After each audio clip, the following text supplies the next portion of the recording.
In Madison County, Hemsey runs on all opioid overdose calls, sometimes one or two a day, sometimes one or two a week. This week, it was two women at the same time in the same parking lot of a local discount store. Their bumpers just feet away from each other. This woman found passed out in her car. She eventually came to. Huntsville police pulling pill bottle after pill bottle out of her purse. Opioids, they tell me. She was cuffed and hauled off to jail.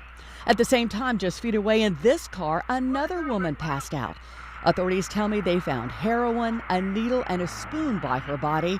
They knew she OD'd on opioids. So they're going to take you down there and get you treated, but we're going to try to get you some help. Paramedics administered Narcan. You've been on it before. This is the third relapse. I know you, I've known your mama, and I'm worried because you're pregnant and you got a 1-year-old at home. The Narcan worked. Paramedics saved her life, but no word on the status of her unborn child. These women were lucky, not the norm in Madison County, and Hemsey keeps count.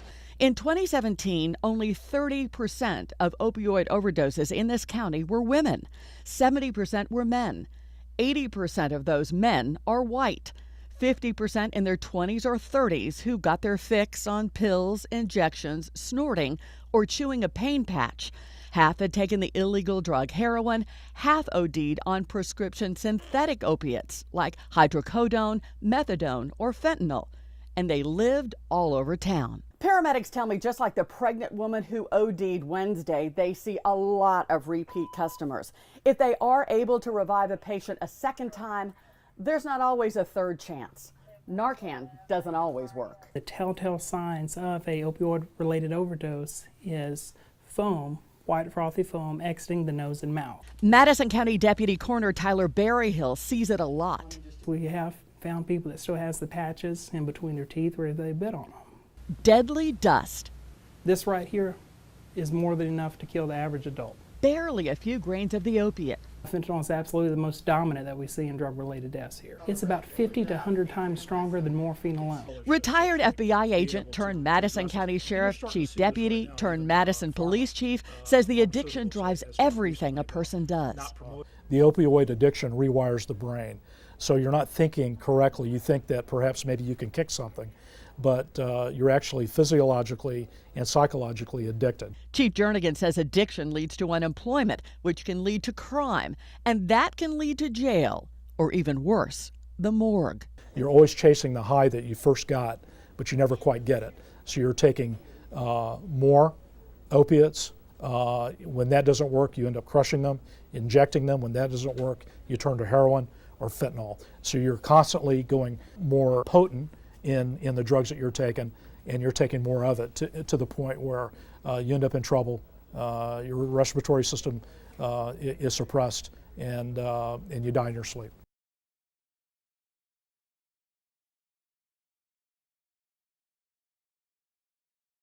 When I met Lucy the first time, she was in the back of an ambulance. I know you, I've known your mama, and I'm worried because you're pregnant. And this wasn't her first ride to the emergency room.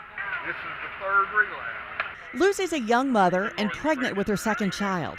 When Hemsey left with Lucy, I was left wondering what would happen to her. And I wasn't alone. Emergency responders pleaded with her to get the help she needs. You got to work with them. You got to work with the program. This was the moment I knew opioid addiction is stronger, more powerful than anything we've ever seen before. What would become of Lucy, her toddler, her unborn baby?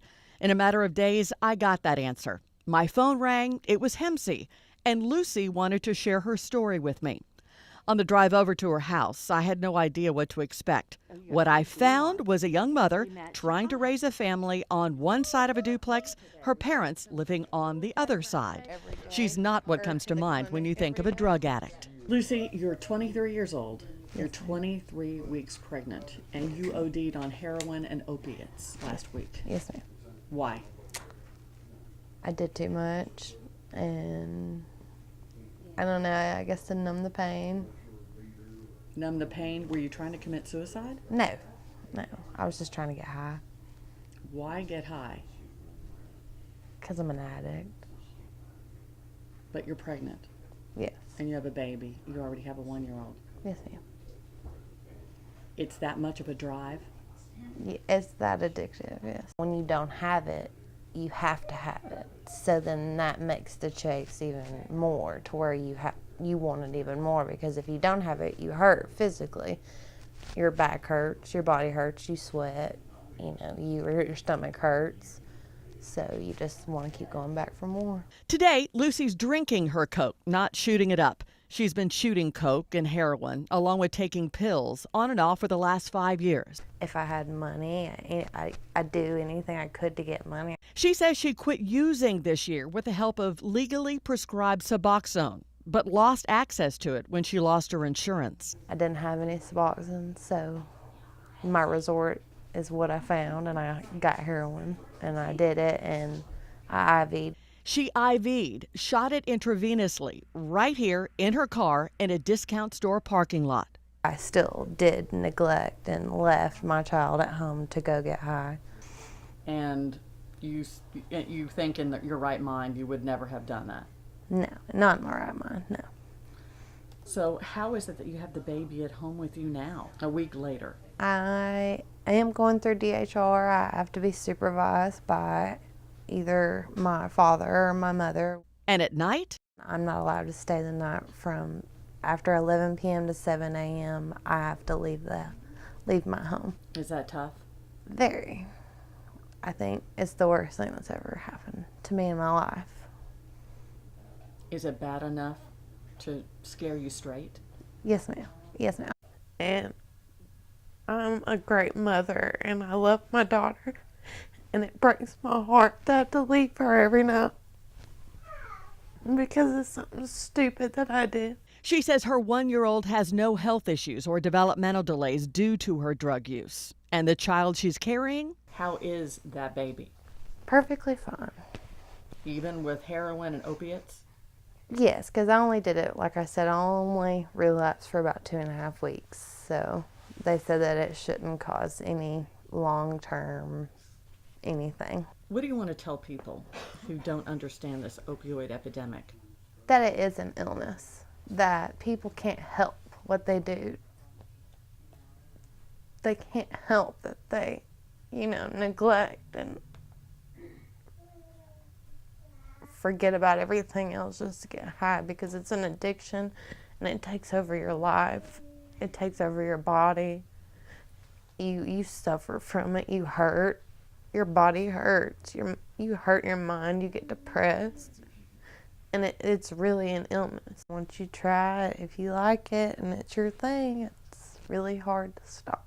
Lucy got lucky this overdose. She survived, but only time will tell if she winds up in the back of an ambulance again, or if she's finally able to stop. Good luck, Lucy.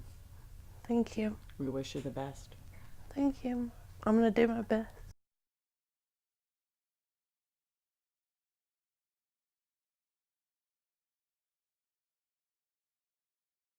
Nearly 3,500 babies die suddenly and unexpectedly every year. And while many SIDS deaths have been prevented by having babies sleep on their backs, health experts are sounding a different alarm. This warning does not focus on how they sleep, but where they sleep.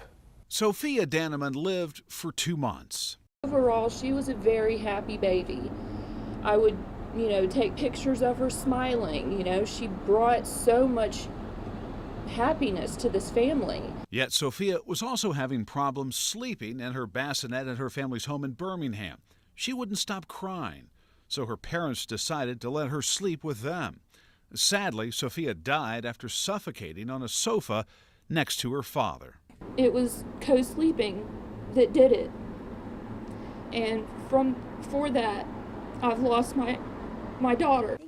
Lisa Carter investigates infant deaths for the Alabama Department of Health. She says co-sleeping deaths don't discriminate. They can happen to anyone. Because they're sleep deprived, wake up, or other caregivers in the middle of the night with the baby to feed them, and then inadvertently fall asleep with them, either in the bed or in a recliner on a sofa, and then are found unresponsive or dead. Carter says state health workers investigated 79 sleep-related infant deaths in North Alabama in 2014 through 2016.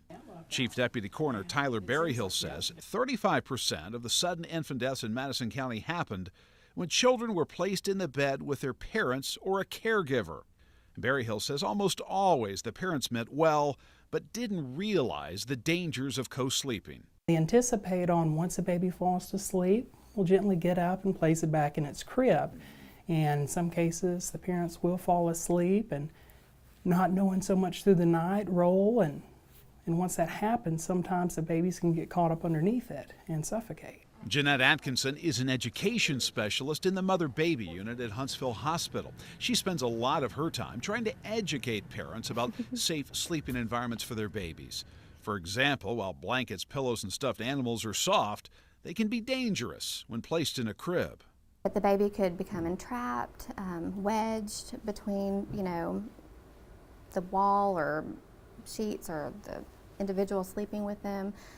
Strangulation can happen. All these horrible things that you just would never think would happen to you. If at any time the pillow or any of the sheets or the comforter were to get too close to the nose or mouth, it can be very difficult for the child to be able to free itself and cause suffocation. So what can parents do when their babies are upset and they're at the breaking point of exhaustion? The American Academy of Pediatrics recommends room sharing, not bed sharing. So, having a crib in the room is actually recommended for the first 6 months and ideally up to a year. Lisa Carter with the Alabama Department of Health says if parents let their babies sleep in the same room but not in the same bed, everyone can get more rest and lives will be saved. There were 130 infant sleep-related deaths in Alabama in 2016. I'm Trent Butler, WAFF 48 News.